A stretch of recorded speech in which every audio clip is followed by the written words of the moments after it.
Kita lihat bagaimana Roy Panci ini tersangka dengan ancaman di atas 5 tahun. Tapi apa yang terjadi oleh pihak kepolisian Republik Indonesia? Dilepas, tidak ditahan, Pak. Coba kalau orang lain pasti ditahan. Dan inilah yang membuat Panci ini dan kawan-kawannya keblinger. Maka hukum berubah jadi hiasan. Dan di ruang kosong itu kemudian fitnah menjadi tumbuh liar.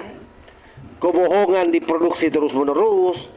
Laporan hukum jadi alat tawar-menawar. Karena pasti nanti akan seperti itu modelnya. Ketika laporan ini diterima lalu kemudian diproses, ini akan dijadikan sebagai alat tawar-menawar. Ini bahayanya ini. Jadi betul-betul negara kita dipermainkan. Terhadap polemik ijazah Pak Joko Widodo yang dari awal diduga adalah ijazah palsu berdasarkan hasil penelitian Mas Roy, Bang Rismon, dan Dr. Tifa, laporan Pak Joko Widodo kemudian diumumkan penetapan tersangka pada tanggal 7 November 2025 yang melahirkan 8 tersangka. Hari ini, tanggal 8 Januari 2026, Mas Roy melaporkan 7 terlapor yang mereka tentu adalah pendukung Pak Joko Widodo. Acara hari ini.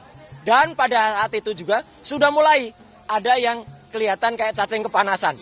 Ya gitu, bingung dia, gelisah. Apa? Dan semalam ada yang lebih gelisah lagi. Semalam di salah satu TV ada yang sudah pakai baju tahanan. Ada yang buka kaos dan kaosnya kaos tahanan. Calon kali ya. Gitu. Dan maka pada hari ini mohon didengarkan baik-baik ya gitu. Tanpa kemudian bersifat mendahului pihak kepolisian. Nama-nama terlapor inisialnya akan saya sebut. Ya. Inisial yang pertama adalah A.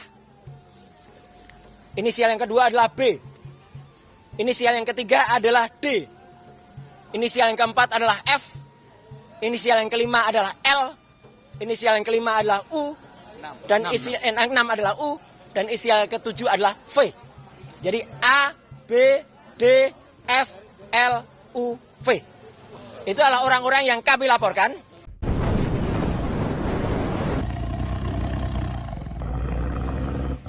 Assalamualaikum warahmatullahi wabarakatuh. Om Swastiastu, Namo Buddhaya, salam kebajikan. Sahabat-sahabat dimanapun juga berada, Roy Suryo hari ini bukan sekedar salah langkah sahabat, tapi menurut hemat saya dia sudah sangat keblinger.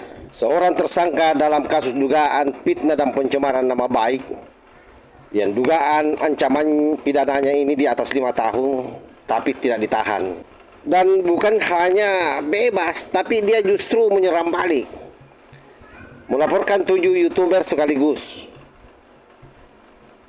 Ini saya kira bukan keberanian, tapi ini adalah merupakan gejala hukum yang kehilangan wibawa sahabat. Karena itulah, kalau kita merujuk dari pernyataan Thomas Hobbes, dia pernah mengatakan satu hal yang sangat sederhana. Kalau hukum tidak tegas, manusia akan kembali liar. Sebab negara itu dibentuk bukan untuk bersikap ramah, tapi untuk menakutkan. Sekarang saya tanya ke sahabat-sahabat semua, di mana rasa takut itu hari ini? Ketika seorang tersangka dengan ancaman hukuman yang berat masih bebas berkeliling, masih bebas membangun narasi, menuding sana sini dan bahkan melaporkan orang lain, maka pesan negara jelas, hukum bisa ditawar. Itu yang tergambar hari ini di publik. Dan di titik ini, yang berani bukan orang yang benar, tapi orang yang nekat dan tak tahu malu, sebagaimana yang dipertontonkan oleh Roy Panci ini. Roy Panci kemudian menjadi sangat liar, bukan karena dia kuat, tapi karena negara yang terlihat ragu sahabat. Sebab itu kalau kita merujuk ke apa yang pernah disampaikan oleh Mikhail Foucault, beliau mengatakan bahwa hukum itu bukan cuma aturan, tapi alat untuk mendisiplinkan orang. Jadi hukum seharusnya itu mengontrol. Apa yang dikontrol? Ucapan, gerakan, dan ruang publik. Tapi lihat yang terjadi hari ini. Roy Panci tidak dibungkam oleh hukum, bahkan tidak dibatasi, dan juga tidak didisiplinkan sahabat. Akhirnya inilah efeknya. semakin liar dia kemana-mana. Dan semakin berani mengacak-ngacak hukum kita. Berani dalam situasi dia sebagai tersangka pencemaran nama baik, fitnah, ujaran kebencian di media sosial, bahkan disinyalir dia melakukan editan atau perubahan terhadap dokumen elektronik. Tapi apa yang terjadi? Dia masih merasa memiliki harga diri padahal dia sudah menjadi tersangka. Karena melapor orang, dan ini tidak main-main, 7 orang yang dilaporkan oleh Roy Panci ini. Boleh dikatakan bahwa Roy Panci benar-benar menguasai panggung. Laporan hukum yang dibuat tidak lagi untuk mencari kebenaran, tapi berubah jadi alat tekan, alat gerta, alat teror prosedural. Itu kan yang mau dilakukan oleh Panci ini. Karena beberapa YouTuber yang disinyalir dilaporkan oleh Panci ini adalah orang-orang yang bagi Panci adalah para pendukung Pak Jokowi. Oleh karena itu, apa yang mencoba dilakukan Panci ini adalah mencoba menggertak, mencoba meneror secara prosedural. Karena itu bagi saya ini bukan penegakan hukum, tapi ini hukum yang dipermainkan. Siapa yang permainkan? Ya Roy Panci CS. Dan ketahuilah bahwa ketika yang namanya tersangka bebas memakai hukum untuk menakut-nakuti publik, yang runtuh bukan martabat individu, tapi yang runtuh adalah martabat negara, sahabat. Karena itu dalam filsafat Hegel, hukum adalah akal sehat yang dilembagakan. Kita harus rasional, konsisten, dan bermoral. Tapi apa yang kita lihat hari ini? Seorang tersangka merasa paling benar, merasa paling bermoral, merasa paling terhina. Ini namanya apa? Ini yang dimaksud oleh Foucault kesadaran palsu. Yang salah merasa dizalimi, yang disorot merasa suci. Dan lebih parah lagi, negara membiarkan kontradiksi ini hidup. Artinya apa? Negara sedang menyangkal dirinya sendiri. Itu yang terjadi hari ini, sahabat. Jadi hukum tidak lagi jadi penyelesai konflik, tetapi menjadi mesin pencipta konflik. Sebab itu kita harus meluruskan ini. Dan masalah utamanya saya kira bukan pada Roy Suryo. Masalahnya adalah ruang liar yang dibiarkan terbuka. Ketika ancaman pidana berat tidak diikuti ketegasan, ketika status tersangka tidak punya konsekuensi nyata, maka hukum berubah jadi hiasan.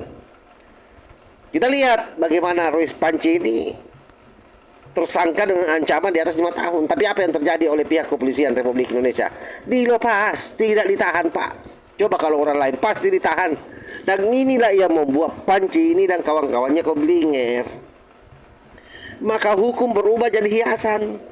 Dan di ruang kosong itu kemudian fitnah menjadi tumbuh liar. Kebohongan diproduksi terus-menerus. Laporan hukum jadi alat tawar-menawar. Karena pasti nanti akan seperti itu modelnya. Ketika laporan ini diterima lalu kemudian diproses, ini akan dijadikan sebagai alat tawar-menawar. Ini bahayanya ini. Jadi betul-betul negara kita dipermainkan. Seolah ada yang tersembunyi. Istilahnya kalau aku jatuh, aku seres sebanyak mungkin orang. Kan seperti itu muaranya ini. Oleh sebab itu saya mengatakan bahwa ini bukan supremasi hukum, tapi ini adalah krisis kewibawaan negara. Oleh karena itu, kalau hukum ingin dihormati, ia harus hadir sebagai hukum, bukan sebagai sandiwara. Dalam bahasa Thomas Hobbes, negara harus kembali menakutkan bagi para pelanggar. Dalam bahasa Michael Foucault jelas kekuasaan harus kembali mendisiplinkan orang. Dan dalam bahasa Hegel juga sangat jelas, hukum harus kembali rasional dan bermoral. Selama ini tidak terjadi. Orang seperti Roy Suryo dan kawan-kawannya akan terus merasa aman, terus merasa kebal dan terus menari di atas keraguan negara. Dan disitulah bahaya yang sebenarnya. Karena apa? Pihak kepolisian Republik Indonesia terlalu penakut menurut saya. Padahal kasus ini adalah kasus remeh-temeh. Barang bukti sudah ada, ahli sudah ada yang sudah menjadi saksi. jelas semua ditersangkakan kan, artinya polisi yakin bahwa mereka melanggar. Kalau memang polisi kewalahan, maka sebaiknya SP3 kan saja, tidak perlu membuat rakyat ini ribut, karena ini sangat berbahaya. Kedepannya orang tidak akan mau lagi melapor kalau seperti ini modelnya ini, karena Pak Jokowi saja mantan presiden melapor, penanganannya seperti kura-kura. Saya kira demikian sahabat. Wassalamualaikum warahmatullahi wabarakatuh.